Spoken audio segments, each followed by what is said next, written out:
to make the heart of a champion. I don't know how that happened. Ever. Wade, hell of a game. I don't know how that happened, buddy. I guess third time's the charm, I guess.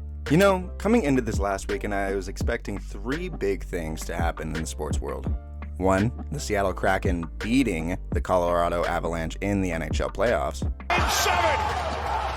They knock off the defending Stanley Cup champs!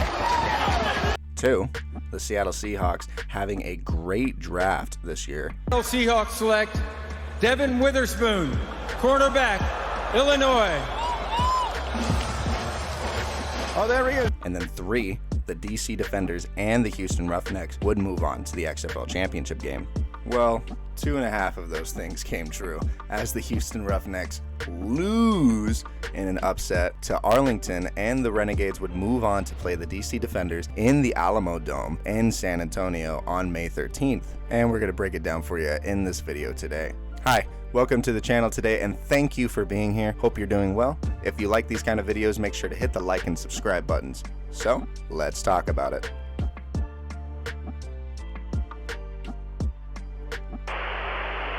Let's start by talking about the obvious, massive elephant in the room coming into the XFL Championship game. Yeah, Arlington is in the championship. What? Did anyone expect that to happen other than the fans of Arlington? Obviously not, but this is not the first time anything like this has happened. The 7-9 Seattle Seahawks had made the playoffs, being the first team with a losing record in their division. And even recently we've seen this example happen with the 2022 Tampa Bay Buccaneers and the 2020 Washington football team. So when I see people say that the Arlington Renegades shouldn't be in it, I think that's kind of funny, because it's not impossible. This is football. Anything is possible. But anyways, Arlington and their win on Saturday turned out to be a slaughter for the Roughnecks, as neither Brandon Silvers or Cole McDonald couldn't do anything on offense to produce success. Both of them combined to complete less than 50% of their passes for 104 yards and throwing an interception. The defense of Arlington seemed to flip a switch from week 10 to now, as Houston could not do anything besides a Jeremy Cox touchdown in the second quarter.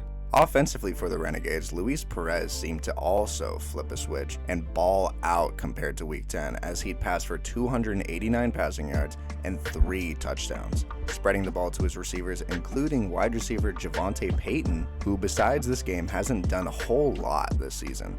But Payton came out of nowhere with an amazing performance, putting up 5 catches for 121 yards and 2 scores. Running back Devion Smith also ran the ball effectively this time around, as he had 94 rushing yards with 4 yards per carry, pounding the rock and setting up some scoring drives. The game would finally come to an end after a Cole McDonald pick to Arlington to chew even more clock and kick a field goal to basically be the dagger, as the Renegades have another opportunity to upset another XFL division champ in the DC Defenders. Speaking of DC, the Defenders had a wild back and forth game against the Seattle Sea Dragons at home, with DC's beer-snaking, lemon-throwing fans behind them. Both offenses would go back and forth in the first half, both kicking field goals early on. Then Jordan Ta'amu would start his day throwing a 44-yard pass to Lucky Jackson, making a catch and run, running into the end zone. For Seattle, Ben DiNucci would make a great tight pass to Jacour Pearson for 15 yards for the score. Halftime would end 9-9, as Seattle's D would pick off Ta'amu twice, coming from defensive back Antoine Brooks and linebacker Sharif Miller.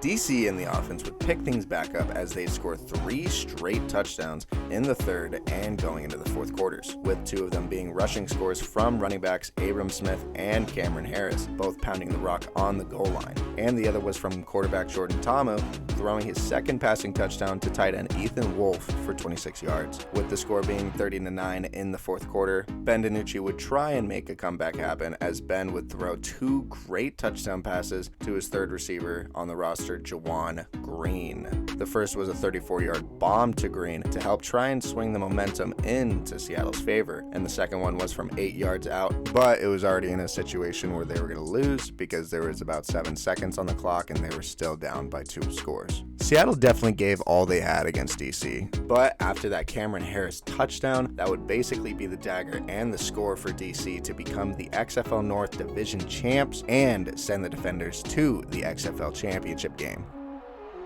So, when I essentially made my predictions on the last video, I said Houston did not have an actual chance because of how inconsistent and sloppy the play has been as a whole. And they definitely proved that over the weekend with that loss against Arlington, when it should have been at least a closer game.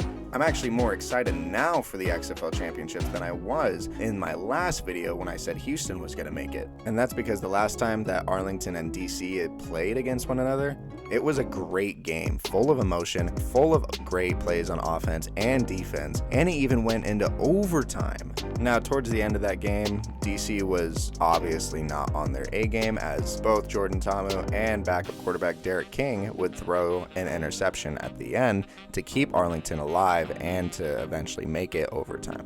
So if DC can consistently produce big plays and big yards on offense and defense and not allow any silly turnovers to happen like last game, DC should win this game convincingly. But I wouldn't count out Arlington because they also have a great shot to upset the Defenders, as they always keep fighting every single game.